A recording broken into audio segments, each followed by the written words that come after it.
Is the Bible accurate? And I know some of you right now are going, yeah, this is where I was hoping we would get. Because listen, Todd, I don't really have problems with the uniqueness of the Bible. I mean, it's written over 1,000 years, and there's all these people. Of course it's unique. Everybody believes the Bible is unique, but here's what I want to know. Is it accurate? Is this thing really accurate in people's lives? And so I want us just to take a look at a few of these things, because I know most people, not most people, but many people that we, live around in our neighborhoods or go to school with or work with, they would say this: well, of course the Bible isn't accurate.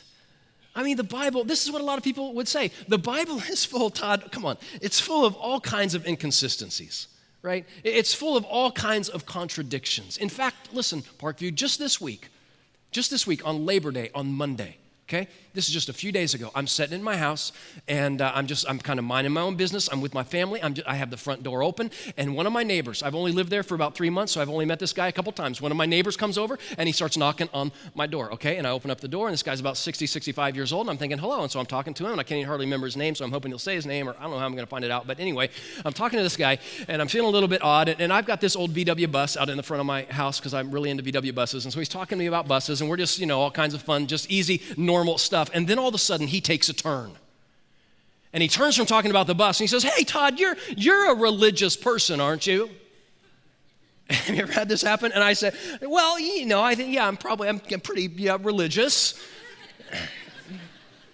And he said, and then from there, listen, he wastes no time.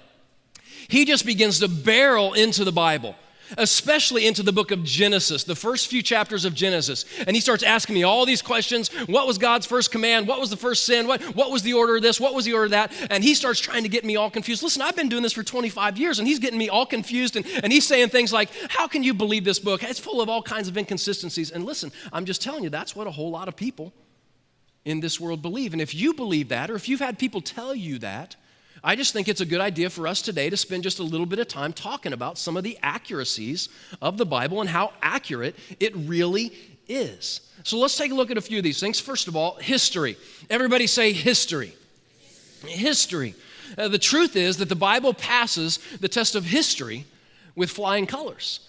And that's a pretty amazing thing, because the Bible mentions thousands and thousands of different people and places and lakes and rivers and mountains and events and all sorts of things. There is plenty of room for the biblical record and the secular historical record to clash, because the Bible mentions all of these things. But again, the Bible, historically speaking, comes through as amazingly accurate. Well, let's just take, for instance, a look at this section of Scripture in Luke, chapter 3, starting in verse 1. It says, in the 15th year of the reign of Tiberius Caesar, when Pontius Pilate was governor of Judea, Herod the tetrarch of Galilee, his brother Philip the tetrarch of Iturea and Trachonitis, and Licinius the tetrarch of Abilene, during the high priesthood of Annas and Caiaphas, the word of the Lord came to John, son of Zechariah, in the wilderness. Now here's what I want you to do for just a moment, Parkview.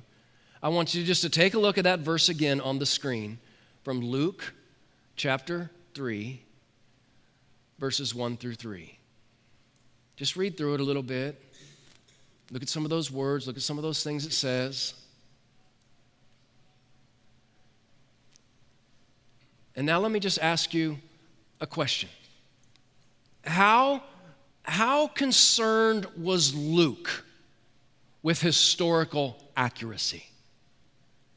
Pretty concerned, right? He's mentioning all kinds of people, all kinds of places, their position, who they were related to, all sorts of things that Luke mentions. And friends, listen, in the Bible, all kinds of dates and times and people, again, lakes, rivers, mountains are mentioned. And over, the archaeological record is proving the Bible to be more and more and more true. In fact, many times in our world today, when there is a disagreement, when there is a conflict between the biblical record and the historical record, guess what?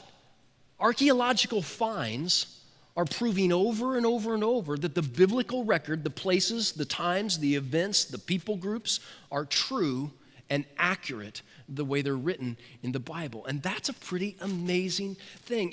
Think of it like this. You have all kinds, not all of them certainly, but you have many archaeologists who are out there in the world trying to dig up things and find things to disprove this book, the Bible. But what happens is they find things, they unearth things, and it ends up what? Proving the very thing they're trying to disprove.